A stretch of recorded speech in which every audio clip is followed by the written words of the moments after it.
Ladies and gentlemen, thank you for staying with us. This is about making it on a global stage, and our next two guests include an American in London and a Brit who has gone global. Jeff Wachtel became president of NBC Universal International Studios in Glasgow. I wish. That was a Freudian slip. In January, trading LA for London only this summer. He's now responsible for all NBC Universal's production activities outside the US, overseeing output from Carnival, Working Title TV, Matchbox, Monkey, and Heyday Television, covering scripted, unscripted, and formats. He also oversees their LA office, coordinating development globally and managing sales to all global platforms. In his previous position as Chief of Content at NBC Universal Cable Entertainment, he worked across the full pay channel portfolio, was responsible for such shows as Mr. Robot and The Sinner. Before that, as co-president of the USA, the cable channel Not the Country, Jeff was the man who brought the world Meghan Markle and potentially a royal wedding. With Suits among the shows he helped take to #1 in the entertainment cable nets. He started out as a director and producer in the theatre and has said he wants to take his new division to a next level. Our other guest, Peter Salmon, is Chief Creative Officer of Endemol Shine, the global producer-distributor behind MasterChef, Big Brother, Broadchurch, and Black Mirror. As the company's creative lead, he supports producers and clients on every continent and has also overall responsibility for Endemol Shine in the UK. I think you probably know this, but I'm going to give it out anyway. Before joining Endemol Shine, he held a variety of positions in senior broadcasting organisations. These included director roles at BBC Studios, BBC England, BBC North, Chief Creative Officer of BBC Vision, Director of Sport, BBC Controller, BBC One, Director of Programmes at Granada. A veteran of many genres, his credentials include commissioning Dinner Ladies and Wallace and Gromit: The Wrong Trousers. He co-founded Sport Relief, producing Newsnight, Blue Peter and Crime Watch, and overseeing the Olympic Games. In his current role, Peter sees part of his task as making sure there's a loud enough creative voice in the boardroom. Please welcome them both.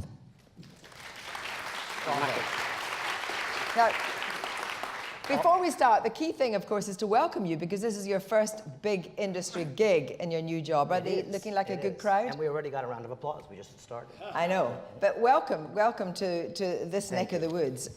Listening to the previous conversation, what was your reaction to some of the things that were said? Well, you're a tough interviewer was my first reaction. Not at all.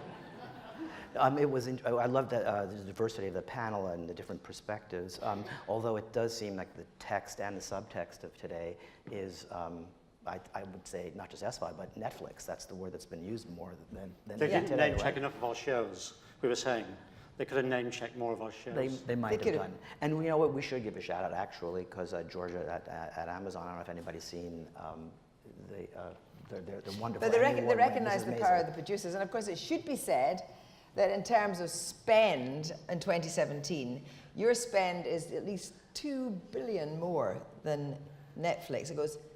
It goes CBS, Universal, Fox, overall, and then Netflix. So you're still the major player in the room.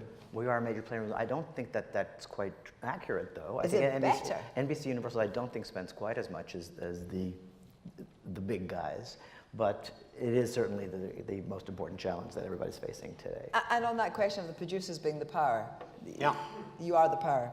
We'd like to think that, but in reality, we're just wallpaper sample salesmen. Exactly, but in reality, you're up for sale. We'll talk about that in a minute. Well, you know, you did have the buyers, and now you have the sellers. Yeah, exactly. Today, right? But what we're going to do is we're going to actually show more television, because this is what today's about. And let's start with you, Jeff.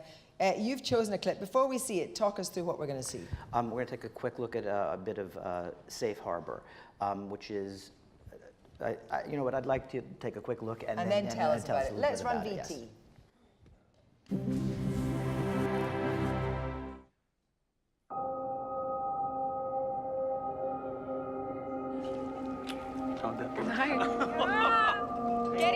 Get in! Smile! Yeah!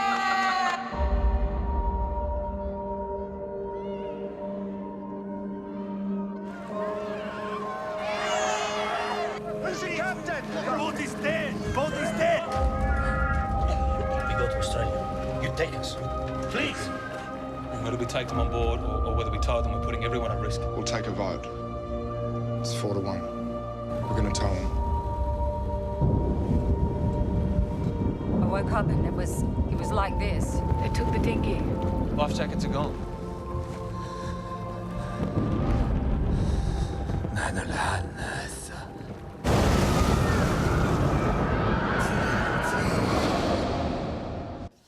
Quickly, can anybody tell who Benedict Cumberbatch was in that clip?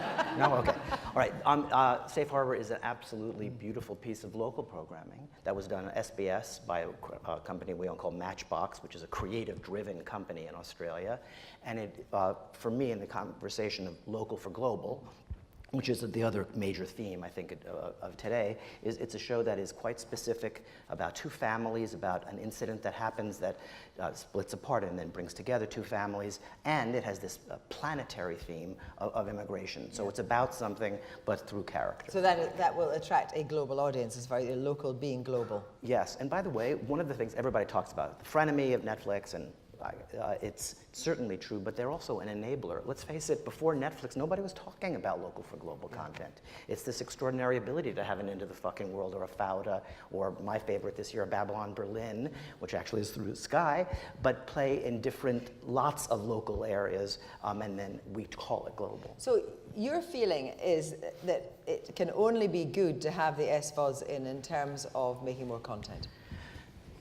You know, everybody says frenemy, let's call them a fradversary. They were certainly they were a friend. They're a freaking friend. Okay. They were very friendly at first. They were very seductive at first, right? They opened up the pocketbook wads of cash. They paid us incredible amounts for second windows. Right. They did do something that Ian Katz mentioned in an earlier interview, which is they branded it as Netflix Originals, which is a fascinating area that I'd love to get into. Yes, we have a longer panel. us, yeah. But they were also, they're an enabler, but now they are, for many, many people, moving a little bit more towards the adversary category. So it's more like Jaws. Slowly. They're coming after you. If the shark fed you first. Yes.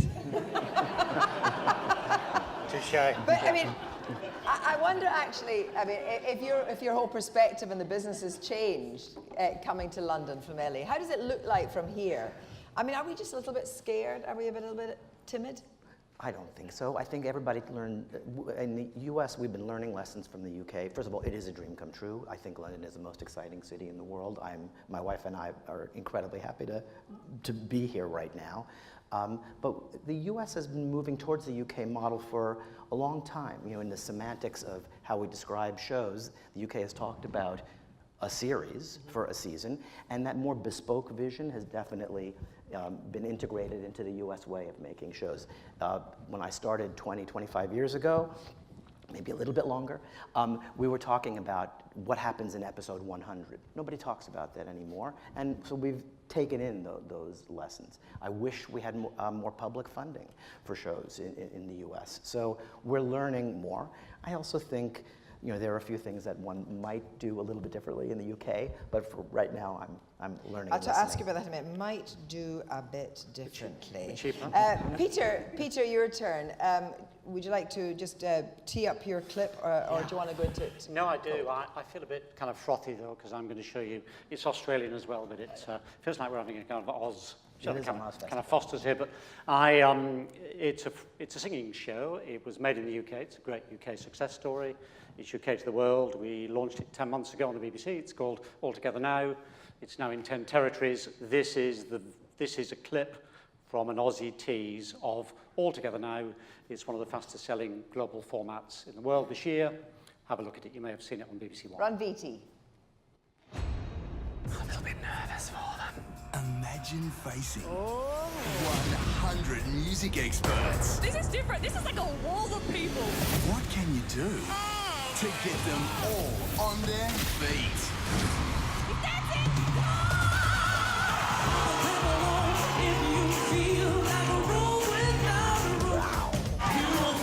I love it. Now this.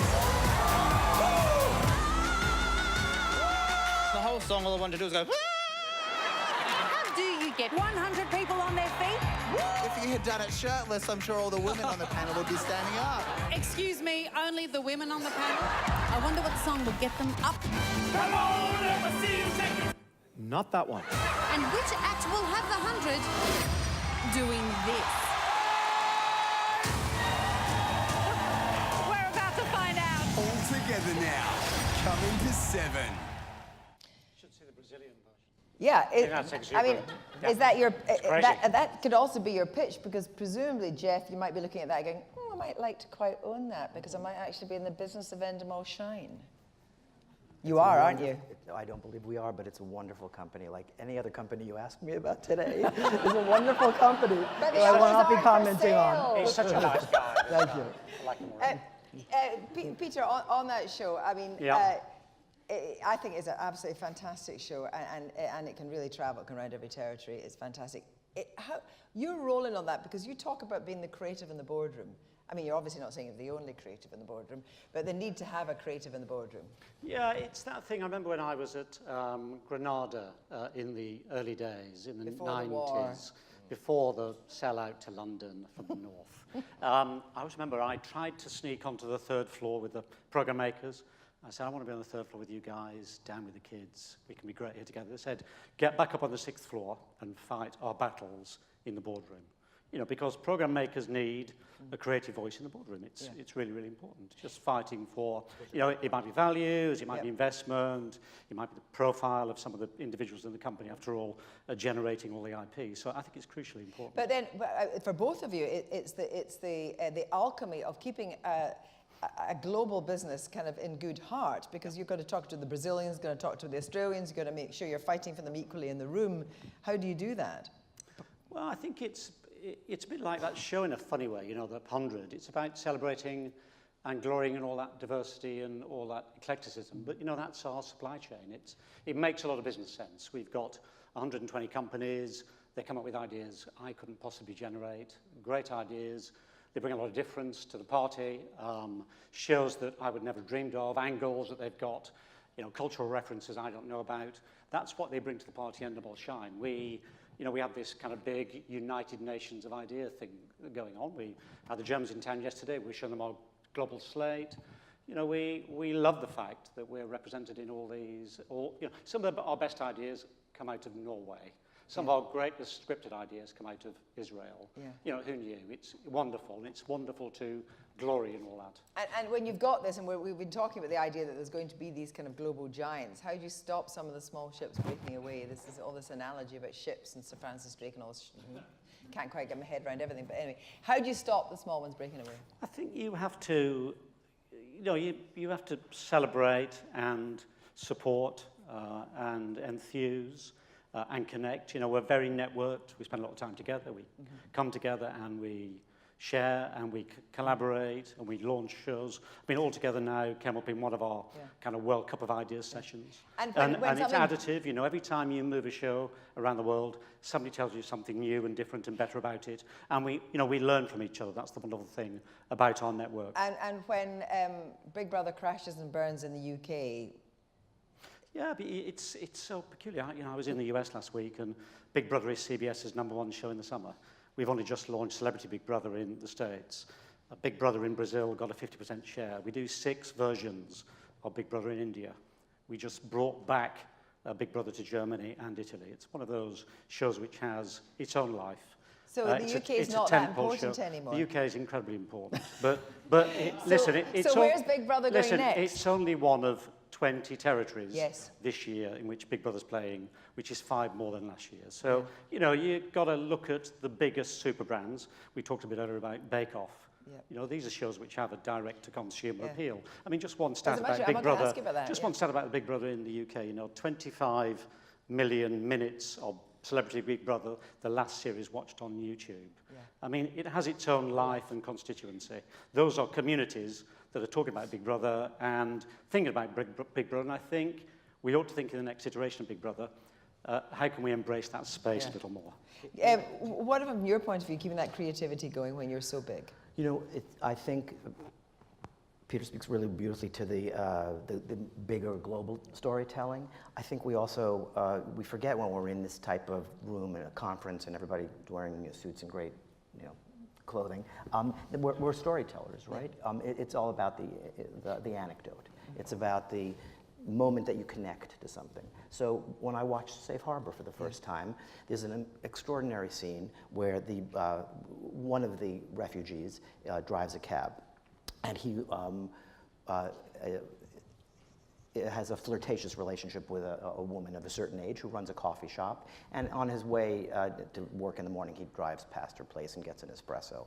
And she says to him, and she's Australian, he's from Iraq, and she says, I love your language, but I only hear it on the news, and everybody's so angry, but when you speak it, it's so musical, speak to me, please, in Arabic. And he does, and he tells her a story that's subtitled about how he worked in the army, and when ISIS came in, they looked for him and found him, tortured him, he escaped.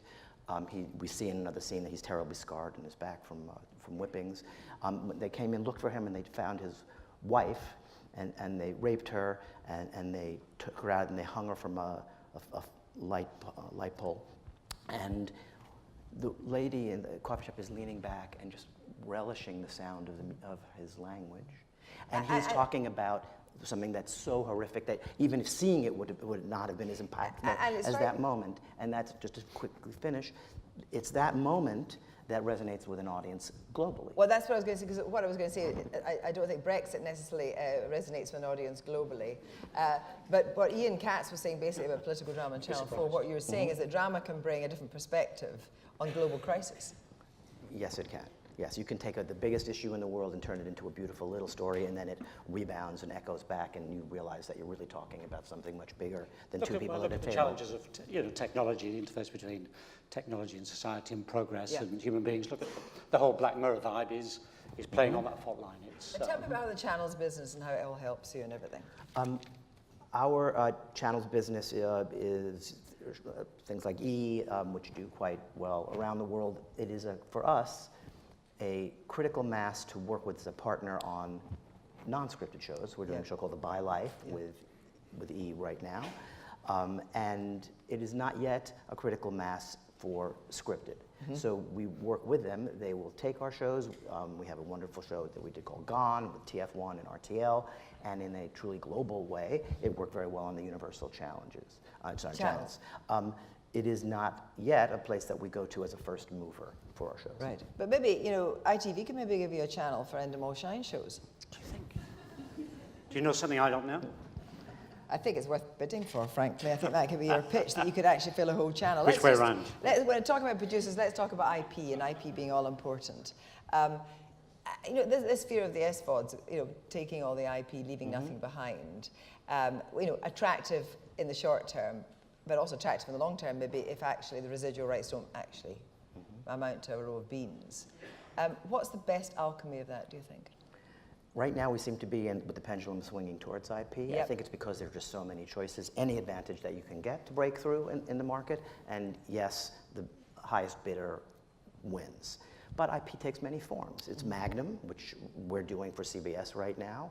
It's a wonderful podcast that in my last job at UCP we did called Homecoming, which is just kind of a brilliant piece of high-end IP that had tens of millions of downloads. We went to our producer, Sam Esmail, who created Mr. Robot. He brought in Julia Roberts, and we sold it to Amazon.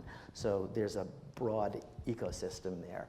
I do think, though, that as we just saw last night with Mrs. Maisel, talk about local for global, it's about a woman who becomes a comedian, a divorcee becomes a comedian in 1950s Brooklyn, and it was based on absolutely nothing other than Amy Sherman Palladino's idea. So therefore, talk me through how that goes down in the boardroom, who decides what's going to be done?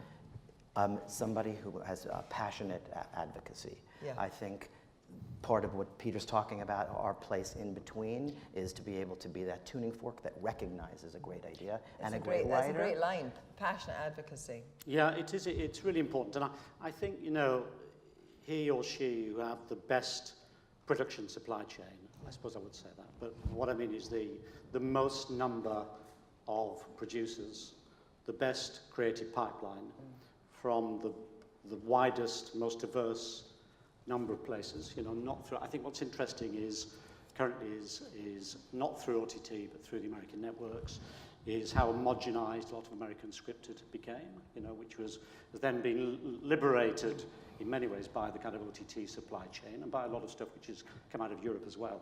But I think the pushing against the homogenization of content, of storytelling, forms of storytelling, voices, is incredibly important. You know, the liberation which has come through the OTTs and through many, many other platforms is incredibly important. You know, we work with nearly 300 platforms, and, you know, the range of stories and voices and shapes and sizes and durations on those, you know, it's glory.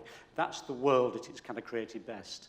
The homogenization, the narrowing, you know, and then at some point, the kind of sense that no one's listening anymore, there's no audience, is very dangerous for business. I wonder what you would say to the Channel 4 dilemma. Just strikes me what you would both think about whether or not if Bake Off went to Netflix, would that be good or bad? I wonder what you think about that. It might be good for the brand. Queer Eye, you know, just had an incredible upsurge. My daughter, my 20-year-old daughter, pretty much discovered Queer Eye on Netflix.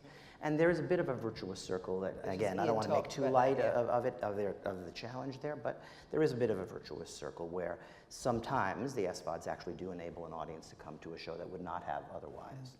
We have a show called The Magicians on Sci-Fi, young adult Harry Potter, and no one was watching it because no one at that kind of demo was really thinking, oh, sci-fi, why would I go to that platform? We sold it to Netflix. It did quite well in the first season on Netflix. People went, well, where can I watch it now? Oh, it's on what? And we doubled our audience. It's on the old telly. I think it's interesting. I think that thing about different strokes for different folks is important. You know, we make MasterChef in 60 different countries. And one of the best things that I do occasionally is go to the kind of brainstorming that when all the MasterChef producers from the States, from Australia, from Denmark, from Sweden, from Spain, from the UK, you know, bring their shows. And they all talk about, though it's the same suit of clothes, you know, all the materials they use, whether it's the approach to food, to sourcing food, to the locations they make the shows in, all the rest of it. The glory about MasterChef, I think, in many ways, I think, is the fact it represents all of those local colours and all of those local flavours, all at the same time in different ways all over the world, yet at the same time, whenever you put the screen on in different whatever, you know it's MasterChef. You know, the thing about it having a strong regional flavour, literally, that you can kind of taste when you watch those shows, is incredibly important. So, you know, one of the things about the Great British Bake Off, and you're absolutely right, you can make the version on Netflix or on Amazon for Britain, but the fact is it came up from, you know, roots here in the UK with a kind of quirky, interesting, comedic, you know, eccentric talent, which has given it that particular flavour and made it, I think, that thing which audiences in the UK hold to their hearts. But there is a thing with the biggest brands, which is they're like sports rights in some ways. You know, the biggest brands get traded a bit like sports rights in this day and age. Once upon a time, it was just the FA Cup, the World Cup, Six Nations, Wimbledon tennis. Now it's these huge super brands. But it was all interesting because part of the argument, wasn't it, about BBC and Channel 4 and Bake Off was that the audience wouldn't follow.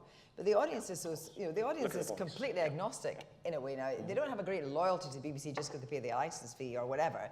They want the best telly wherever they're going to get it. Yeah, we did the same in, you know, I think it was Big Brother moved recently from Keshet to Rushet in Israel, small market, but the audience came with it. It's a great show, they know what they get. It's part of the national fireside conversation in Big Brother. They came to and it was just one letter, so it was an easy transfer. Yeah. That's handy. Let's have the audience in here. I'd love some questions for Jeff. Question down here, number one, and can we get the lights up, please? Any more questions? Question here, anyone at this side? Let's take your question, please. Yeah, Ed Shed from Deloitte.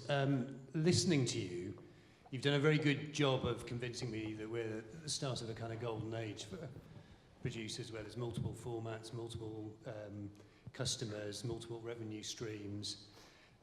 So a couple of questions, you know, is that what you're actually meaning by what you're saying on the stage today? And then secondly, if that is the case, what is your biggest fear?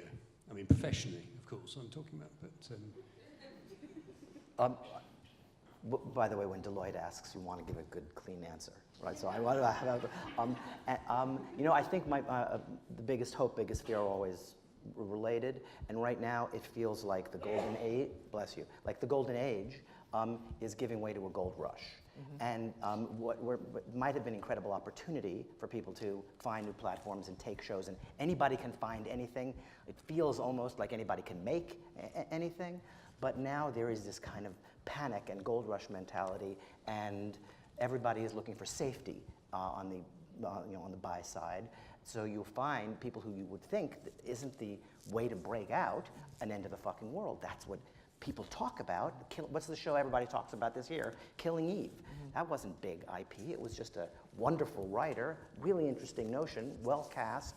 Everybody flocks to it, but people are afraid to stake a claim. People are now afraid to kind of do their own thing and are looking for the well-known brands. I think we're very much in that world. It's not a thing to fear. Sometimes you can do a good job of remaking things, but there does seem to be a little more fear, yes, informing the mix now. Yeah, I think it's building on a kind of similar thing, which is, listen, Ed, it's a great time to be a producer. Fortunately, you find yourself sitting on this panel every decade saying the same thing, but it really, really is at the moment, particularly if you're in scripted properly. But I think the other side of it, I think, is wondering whether we, in terms of making shows, are embracing technological change quickly enough. I think the world of technology, whether it's AR, VR, voice recognition, face recognition, editing in the cloud. I mean, I go to a lot of productions all over the world, and they remind me of production galleries or locations that I filmed in 20 years ago with the same numbers of people, with the same tech, with the same numbers of wires and trip points and all the rest of it. And yet I talk to potential collaborators who've got amazing gear, which offer us new ideas. It might be on how we interact with audiences. It might be about saving a bit of money, which is important because all our prices are under pressure, particularly from broadcasters. And I don't know whether as the production sector we're embracing technology. I don't mean this in just a technology for technology's sake, but I think getting on with it, a new way of making content. Yeah, being a bit braver about making stuff differently and cheaper wouldn't half be useful right now. Yeah. Questions for either of our major producers here?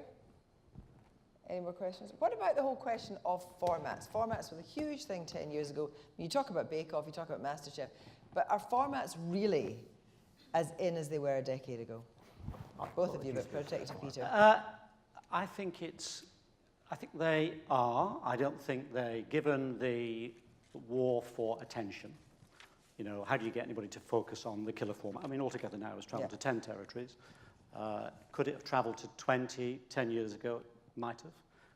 Will it get there eventually? Probably will, but will it be a slightly slower journey?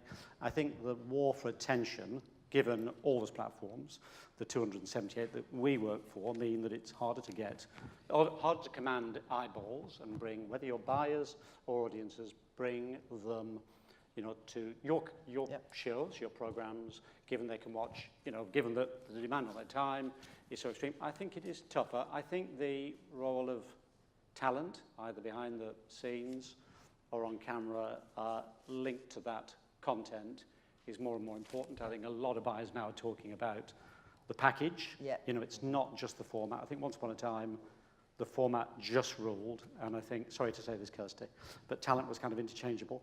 And I absolutely feel, and it's a good thing, but there are inflationary pressures in this as well, that how things are packaged with content on either side of the camera is more and more important. And I agree. On some level, it's always been that the format creators who were the visionary producers, Endemol, he was there all the time. When they were shooting the shows. There's some personal passion that informs the process. I think just kind of laying back and thinking, I've got a great show now, we're going to sell it all over the world. No, there's too much, as Peter said, there's just too much stuff out there. And then just before we go into much time left, let's just talk about funding models and how that can change. And do you have a preferred way of operating, or is it simply that you will do whatever deal it takes to get the show? It's a blank check. That's always fun. That's only for Endemol Shine, because they're not going to buy you. It's bespoke. It depends on the show. So Safe Harbor was, this is true, the 4-hour miniseries cost 1/3 of one episode of The Crown. Now, we would have liked to have had a little bit more money, but it turns out we didn't need it in that case. Sometimes, though, if you're doing The Crown, you need to spend $10 million an episode. So one of the things I liked about the last panel was the use of the word collaboration, because to paraphrase an expression like in co-production, nobody's happy, but in the collaboration, everybody can be happy. Yeah. So when it's co-production, anybody here has probably tried to put that type of bridge together, and everybody feels a little bit utsy about it. It's a technical term, by the way. Let's see. But collaboration, if you really can look at it from how is it of greater value to the two well, sides. on that question of IP, are you prepared ever to be much more flexible about IP if they'll double the series run, for example? Because in fact, the money in your, you give away IP, you get a better margin on your actual production. You've got money in the hand rather than down the line, model. and that must be attractive at the moment. You've got to be better. I think probably that's why you've got to be a little bigger. Can help. You've got to be good at making shows, but you also be good at making deals these days. I think one of the reasons why producers often like to be in the safe harbour of a bigger company or a bigger set of companies is you can use your leverage, your clout, your knowledge of the market, a number of different things. You want to pitch locally, you want to develop all those local relationships, but I think you ought to encourage your producers to do the deals centrally. Because I think the picking off of producers, most of us as producers have been pretty desperate to get the gig. I certainly have, and I've probably given a few things away, and that doesn't best please those back at kind of HQ when you've done that. And I can think of a few examples that we've got where we did that somewhere along the line. So I think that deal making is crucially important. Now, at the very beginning, I said I would come back to it. You said it's about growing the business to the next level. Is that about growing the business to the next level organically or mergers and acquisitions? It's both. It's both. So Comcast, Sky? It's a very exciting company, and I'm not in a position to comment on the bidding process. It would be wonderful, but that's a separate thing. Yeah. Really, what we are enabled to do and what we're going to do is acquire a number of non-English speaking territories. You can't be global unless you're local everywhere. That's a truism, and yet it's true. So we're going to be growing through acquisition. But right now, I'm in the happy position of having our DNA really be informed by production companies already. So working title, one of the great production entities and features forever. How do we turn their attention to television? Yep. Carnival, Gareth Neame does Downton Abbey. David Heyman, we just made a deal with. So interesting. So you would, I love it that you actually direct working title to just think much more about television. I mean, lots of other big drama people are. It's interesting that you use that word of direct because I think it's much more of a process of enabling and allowing. I don't think I can get collaboration, co-production, enabling, directing. Yeah. Well, no, when you're dealing with producers of note and of brilliance, you don't tell them what to do. You don't direct. You cajole Evan what to do. He knows what he's doing. I think they get it. I think they get it. And finally, to you personally, are you having any sleepless nights about Endemol Shine being up for sale? Well, I have a few sleepless nights because we're violins because we're working around the clock at the moment on some of this stuff. Because but I think ultimately, if you're in one of our 120 production companies, you don't even know we're up for sale. We're doing it. It's a management issue. We're in the process. That's just the way it is. That's what you do, and hopefully, we just keep stocking the pipeline with good shows. That's all we can do at a production level. So we're doing our best, and actually, I think most people in the company don't worry about it. Do a few of us at the centre worry about it? You worry about it. Your hair's grey anyway, it doesn't matter, it looks great. You're right. Thank you, Kirsty, for pointing that out. I'm sorry. When are we going to hear? Is what? When are we going to hear? Well, by Christmas. Yeah. I don't know. I'm edging my bets. It'll be in a month or two. I'm sorry, I just wanted to say that it's almost numbing the pace of change and the kind of revolutionary time we are in right now. Most people talk about, ooh, it's revolutionary. It's very rare. We've both been doing it for a little while now. There's never been a time like this. And at 4 o'clock in the afternoon, it's almost, you keep hearing it and you go, yeah, fine. But truly, everybody sitting here, listen, maybe in a different job in 3 years. The worst thing of not being in a takeover sale is probably not being in one right now. I mean, listen, the world is changing. You've got to be in the game. You want to be part of a big gang. You've got to bring it on, really. Jeff, Peter, bring it on for them. Thank you very much indeed.